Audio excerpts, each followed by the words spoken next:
Good morning. This is Akashvani. I'm Sunil Verma with the World News.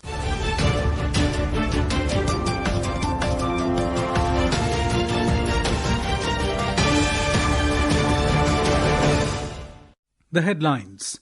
Brazilian President Lula da Silva speaks to Prime Minister Narendra Modi over phone. Two leaders reaffirm commitment to further strengthen India-Brazil strategic partnership. Union Minister Ashwini Vaishnav says India is seen as a trusted value chain partner and vibrant democracy. First trilateral meeting of Russia, US and Ukraine to begin in UAE today in an effort to end war in Ukraine. In badminton, PV Sindhu and Lakshya Sen enter quarterfinals of Indonesia Masters Badminton Tournament in Jakarta.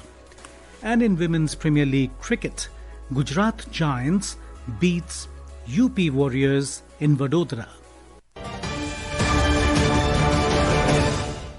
Prime Minister Narendra Modi received a telephone call from President of Brazil, Lula da Silva, yesterday. The two leaders reaffirmed their commitment to further strengthen the India-Brazil strategic partnership and take it to even greater heights in the year ahead.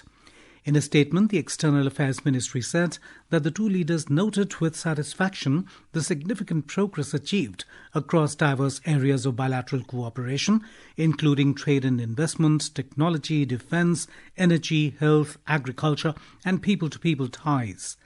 The leaders also exchanged views on regional and global issues of mutual interest. They also underscored the importance of reformed multilateralism in addressing shared challenges. Prime Minister Modi conveyed that he looked forward to welcoming President Lula to India at an early date. Electronics and IT Minister Ashwini Vaishnav has said that India is seen as a trusted value chain partner and vibrant democracy, and as a country that is focused on inclusive growth. In an interview with a private media channel on the sidelines of the World Economic Forum in Davos, Switzerland, Mr. Vaishnav asserted that people trust India as a country with which they can work, co-create and co-develop new technologies. If you look at the AI stack, it's in 5 layers. The top layer is the application layer. How do you use AI to get your return on investment? To have that efficiency gain, that productivity gain, that multiplier that AI can bring. That is where our IT companies have taken a big pivot away from the old software services model, and now they are working towards providing AI-based solutions to the world. We are definitely going to be the leader in this. The minister informed that India is working on all 5 layers of artificial intelligence, including AI architecture, application, model, chip, infra and energy. Replying to a question on the AI Impact Summit, which is scheduled to be held in New Delhi next month, the minister said, one of the objectives of the summit is to make technology accessible to all, as Prime Minister Narendra Modi always focuses on democratizing technology. He further stated that AI has great capabilities, but there are certain harms as well. He emphasized that there should be right guardrails so that these harms can be controlled. In the 5th industrial revolution, which is going to be driven by AI, energy is going to be a major input. So that's why our Prime Minister has given so much emphasis on getting the nuclear energy opened up and developed in a country so that we keep getting the most vital ingredient in the 5th industrial revolution. So we are working on all the 5 layers. New and Renewable Energy Minister Prahlad Joshi has said that India's energy transition is driving industrialization, job creation and global competitiveness, offering a model for emerging economies. Addressing a high-level session on energy, the great funding gap at World Economic Forum in Davos, the minister said that under the leadership of Prime Minister Narendra Modi, India has transformed clean energy into a people-centric development movement while strengthening energy security and reducing power costs. Mr. Joshi said India has achieved 267 gigawatts of non-fossil fuel capacity, with renewables accounting for about 52% of total installed power capacity. Maharashtra Chief Minister Devendra Fadnavis has said that the state government has signed Memorandum of Understanding MOUs worth 30 lakh crore rupees at the ongoing World Economic Forum in Davos. Mr. Fadnavis said 40 lakh job opportunities are likely to be created. More from our correspondent.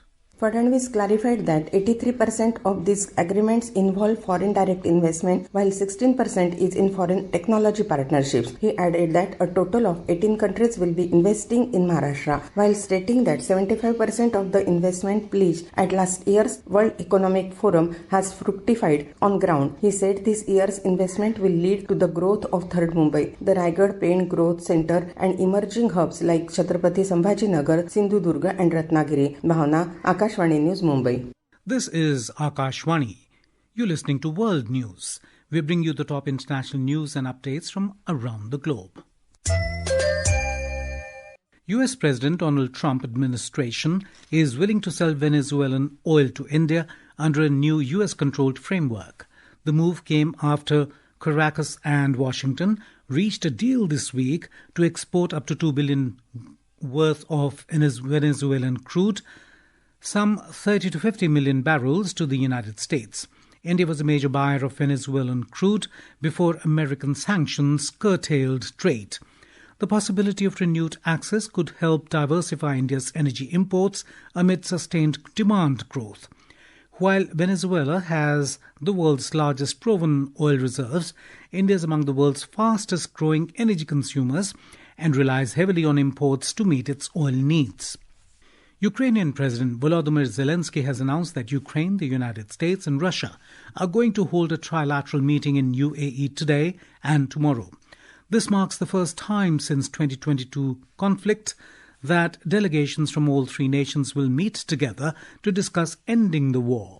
Zelensky shared the news at the World Economic Forum in Davos following a meeting with US President Donald Trump.